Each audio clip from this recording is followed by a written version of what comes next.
తులారాశి వాళ్ళకి సెప్టెంబర్ 28వ తారీఖు దగ్గర నుంచి డిసెంబర్ 27వ తారీఖు దాకా సుమారుగా 90 రోజుల పాటు గురుగ్రహ సంచారం అనేటువంటిది 10th హౌస్ అయినటువంటి కర్కాటక రాశిలోకి ప్రవేశించడం మూలాన ధాన్యనాశో ధనచ్ఛేద అని శాస్త్రం చెబుతోంది. అంటే ధనధాన్యాల విషయంలో కావచ్చు, ఉద్యోగ విషయంలో కావచ్చు, అధికారుల విషయంలో కావచ్చు, చేసేటువంటి పని విషయంలో కావచ్చు, ఆటంకాలు భయము అనేటువంటిది పెరిగే అవకాశం ఉంటుంది.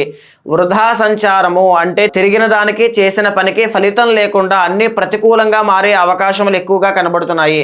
తులారాశి వాళ్ళకి గురుబలం తగ్గుతోంది కాబట్టి డబ్బుల విషయంలో, ఆర్థిక సమస్యల విషయంలో, రుణబాధల విషయంలో చాలా కేర్ఫుల్గా ఉండండి. మీరు ఎవరికి డబ్బులు ఇవ్వద్దు, ఎవరి దగ్గర తీసుకోవద్దు. ఒకవేళ ఈ రెండిట్లో ఏది జరిగినా రెండు మీకు ఇబ్బందిగా మారేటువంటి అవకాశాలు ఉంటాయి. ఎవరికి హామీలు ఇవ్వడం, సంతకాలు పెట్టడం లాంటివి ఎట్టి పరిస్థితుల్లోనూ ఈ సమయంలో చేయవద్దు. ఈ 90 డేస్ చాలా జాగ్రత్తగా ఉండాలి. కానీ ఈ 90 డేస్లో కూడా 45 డేస్ మాత్రమే గురుడు సంపూర్ణంగా రుజుమార్గంలో కర్కాటక రాశిలో ఉంటారు. 45 డేస్ తర్వాత మళ్ళీ ఆయన వక్రించి మిథునం వైపు చూసే అవకాశములు ఉంటాయి. అప్పుడు ఇంత ఎక్స్ట్రీమ్గా మనీ విషయంలో ప్రాబ్లమ్స్ అనేటువంటివి ఉండవు. కానీ తులారాశి వాళ్ళు ఎట్టి పరిస్థితుల్లోనూ ఈ 45 డేస్ మాత్రం ఫైనాన్షియల్ మ్యాటర్స్లో చాలా జాగ్రత్తగా ఉండండి.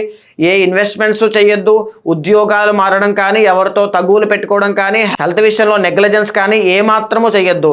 సంతానం కోసం ప్రయత్నం చేస్తుంటే కాస్త నిరాశ నిస్పృహలు ఎదురవ్వడం ఈ 45 రోజుల్లో జరుగుతాయి. ఇంకా చెప్పాలంటే వివాహాది శుభకార్యక్రమాలన్నీ కూడా పోస్ట్ పోన్ అవ్వడం కానీ, పెండింగ్ పడడం కానీ, శుభకార్యాలన్నీ కూడా ఆగిపోవడం కానీ ఇలాంటివి జరిగేటువంటి సూచన శాస్త్రం చెబుతోంది. చాలా జాగ్రత్తగా ఉండండి.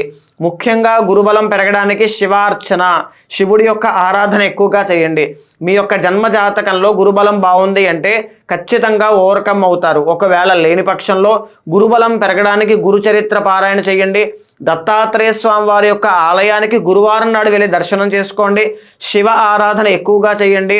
గోసేవ ఎక్కువగా చేయడం వల్ల, శనగలు కేజింపావు దానంగా గురువారం నాడు ఇవ్వడం వల్ల ఖచ్చితంగా గురుబలం పెరిగి ఆర్థిక సమస్యల నుంచి, ఆ ఆపదల నుంచి, ప్రమాదముల నుంచి తప్పించుకుంటారు.